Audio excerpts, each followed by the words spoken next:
Welcome back to Odd Socks. It is fast approaching the 1st of May and I'm not going to lie, I'm just a slight little bit behind at the moment with my sowings and I have struggled to get down here for several days. Now if you've seen previous videos, I've had a whole area here full of plants that needed to go out. Now I've managed today to get most of those out at the moment, keeping some spares in case anything gets munched on. But I thought it would be a really good idea to do a series of small videos for my channel for this week, and each day it will be about sowing different things. Now for today's video I am going to be planting and sowing squashes. Now I have a bit of variety this year. Now last year, if you've seen previous videos, you would have seen us growing giant pink bananas, butternut squashes, mashed potato squashes, urticurry and crown prince. This year we're not going to grow those giant pink banana squashes. They were okay, lovely to look at, but in fact I wasn't that overly keen on the actual taste, and they didn't store as well as all the other squashes, and we've still got 2 crates worth of squashes. So for this year there is a few that we are going to be repeating, and one of them is the urticurry. Now if you've seen again a previous video, you've seen an archway that we built out of recycled trampoline parts. Now this is a really strong archway and you can easily walk through it, but I'm hoping to be able to grow my urticurry up this archway, so that's something I'm going to be sowing. Again, I'm going with the crown prince. It was a really tasty winter squash and I didn't grow enough of it, so this year I'll be growing a fair few plants of these. When I say fair few, it won't be tons and tons. I've also got the good old Waltham butternut squash. Again, we always do butternut squash. It's one of my favourite squashes to cook with.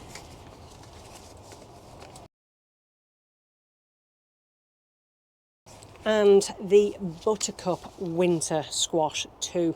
That's something I've never grown before, but apparently it's a really tasty squash, so I'm going to try that one.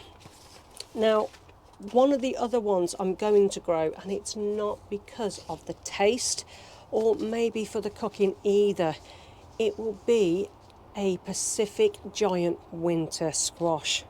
Now these apparently get really big. Now there have been reports of these growing to this size. Now I'm not going to be sowing loads of these, but I'm probably going to sow 3 just to actually grow 1, maybe 2 plants. Now the reason why I grow a little bit more, because anything can happen to these squash plants. They're very susceptible to either not germinating or slugs and snails. Really do love a tasty snack on your squash plants. So that is my choices for this year. Now if you're going to grow squash plants, you do need some space. Now if you've seen a previous video, we made a large arch out of some old trampoline parts that we had.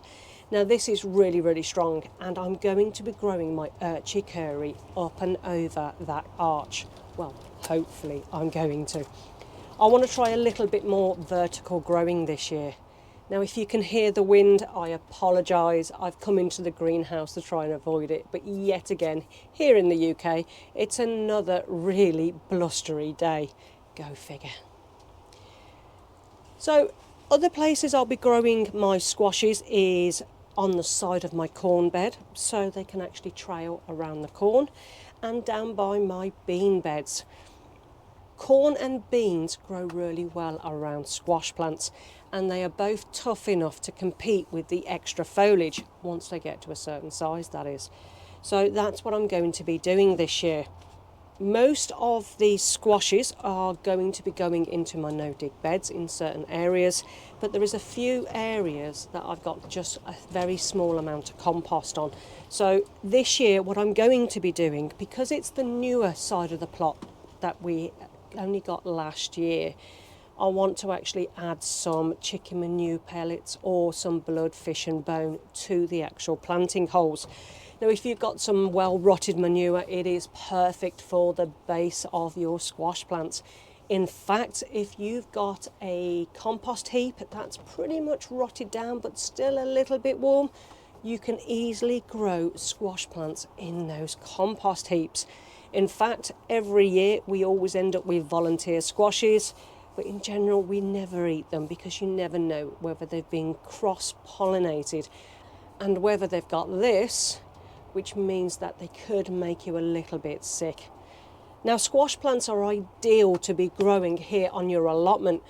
They will store well so long as they're picked and they're kept with the stalk, and they can last a long time through the winter and early spring. So because it's the very beginning of May, I am now going to start my squash plants. I'm going to start them in the greenhouse. Now it'll either be this greenhouse or the next greenhouse, but that's what I'm going to be starting for today. If you are going to be trailing squashes, make sure that you tie them in, and you do have to do a little bit of training. And it's the same if you've got an area which really you can't let it sprawl, because trust me, some of these squash plants will really sprawl across your ground. But we find it great for weed suppressing, really. So it's all about having enough space to grow these items, or being inventive with how you grow. Now hopefully I've never grown any squashes vertically before, so I'm really hoping that this year we are actually successful with it, because I really do enjoy chicory squashes. So guys, what varieties are you going with this year? What tips and tricks have you got for growing squashes? They are very hungry plants, so long as your soil is good and nutritious, or you add some extra nutrients, either blood, fish and bone, chicken manure pellets, or some good old well-rotted manure, they'll happily romp away in your growing space. But let me know in the comments, guys, what varieties you're growing and when you're going to be starting your squashes. And also, if you have unique ways of growing them in different areas, leave a comment below, because you never know, I may try it.